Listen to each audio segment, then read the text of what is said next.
the next unit, Unit 13, it focuses solely on John Donne.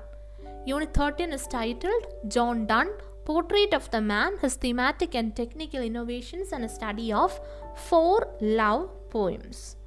So this unit introduces us to John Donne, the pioneer of metaphysical movement in English literature. This happened around during the first half of the 17th century. Who's the pioneer of metaphysical movements? Obviously, John Donne. So one thing to note is that John Donne made original departures from the conventions of the 16th century verse. What does that mean?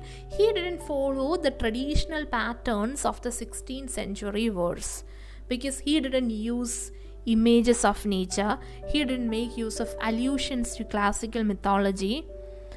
No idealized view of human nature was used as it was used during the Elizabethan literature. Classical Latin models combined with experiments in genre, form and imagery were employed by John Donne. He also transformed the conceit into a vehicle for multiple feelings and ideas. He introduced the presence of a listener in most of his poems. Yes.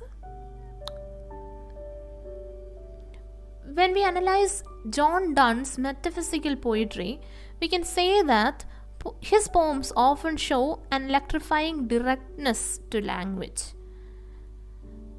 His poems provide clear psychological insights about a broad range of lovers and wide spectrum of feelings. His devotional lyrics passionately explore his love for God, sometimes through sexual metaphors, depicting his love, fears, and sense of spiritual unworthiness. So that is something that you need to focus on. So in this particular unit, you can read about John Donne in relation to the Petrarchans. That is, to summarize this part, his poetry falls broadly into 3 groups. That is, satires, elegies, verse letters, songs and sonnets, and divine poems. Yeah, you better read about this and understand the concept. The dominant convention has been set by Spenser, but Spenser patterned his poems after Petrarch, the Italian poet. So how John Donne can be related to Petrarchans with respect to his writing style is being mentioned there. To some extent, we can see that John Donne breaks new grounds in poetry, because as I mentioned earlier, he found his own space in writing his own works, and his poetic medium is also commendable. There is a mention on his detractors as well on page number 50. Make sure that you read about it. John's versification is also explained in page number 51. There is a mention on conceit in John Donne's poetry. We already explained that when we discussed that validation forbidden mourning example. It is given on page number 55. In validation forbidden mourning, a pair of lovers become the stiff legs of a geometrical compass. It is mentioned there. Now what we have here is the analysis of the 4 love poems by Donne. These 4 poems are namely The Flea, Twickenham Garden, The Good Morrow, and The Ecstasy. So these are the 4 poems. So if there is a question regarding Donne or his writing style or something like that, you will have to answer by referring to these 4 major poems. There is also some other poems mentioned in the other unit. Yeah, you can make a combined study of all these things. In this poem, this is in that poem, this is in. Likewise, you are free to answer. So to quickly mention The Flea, it is one of the most admired poems occurring in the section titled Songs and Sonnets. It appears in the beginning of the 1635 edition of Donne's poems. To be frank, it is an erotic poem. It is a metaphysical poem, but erotic in nature. Here also he uses a conceit. What is the conceit that he uses in Flea? Obviously, the title itself, The Flea.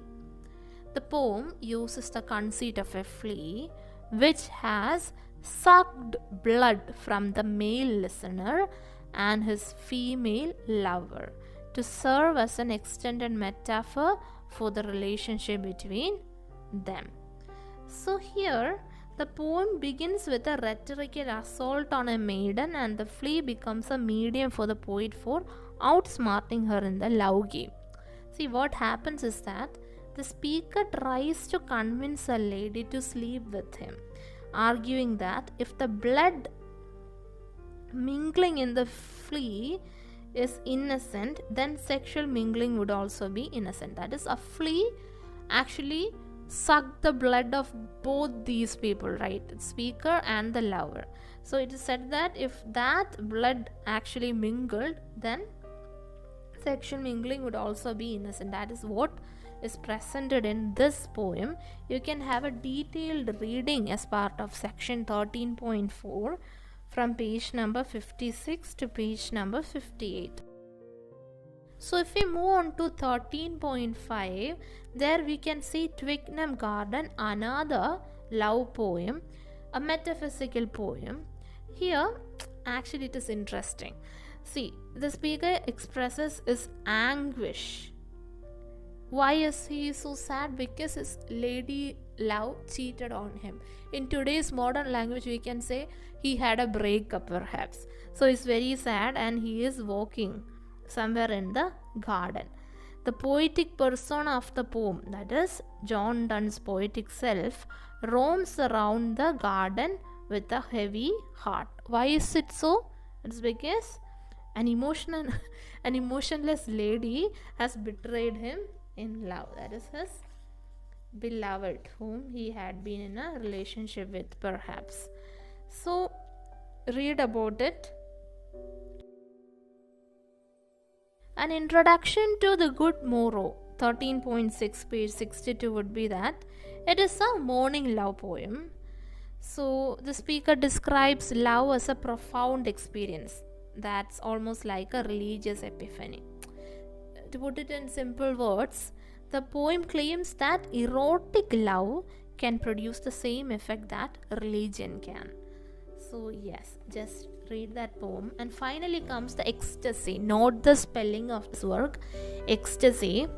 Remember, it's a metaphysical poem. Yes, it presents the communion of two souls of a loving couple. Here we can say that he describes a religious experience. He emphasizes his unique and unconventional ideas about love. This poem expounds the theme that pure spiritual love can exist only in the bond of souls established by bodies. You'll get better idea if you find some time to read about it. Alright. Yes, let's hope there won't be individual questions. But if there is a question on John Donne, you'll have to elaborate on examples from the poems that you have read. So that summarizes this particular unit. In the next unit, that is unit 14, you have the canonization. That is also a poem by John Donne. Just make sure that you read about the basics. That is, the canonization is after his marriage with Anne Moore. Just because he in this poem speaks of his ruined fortune and he ascribes a blight upon his fortune to his marriage. It is interesting to read the canonization. Yes, now comes the validation forbidding mourning. We don't have to discuss that because that has been part of your BA course. I suppose you already know. If not, just revise that. Still, you can expect questions from that section, I would say.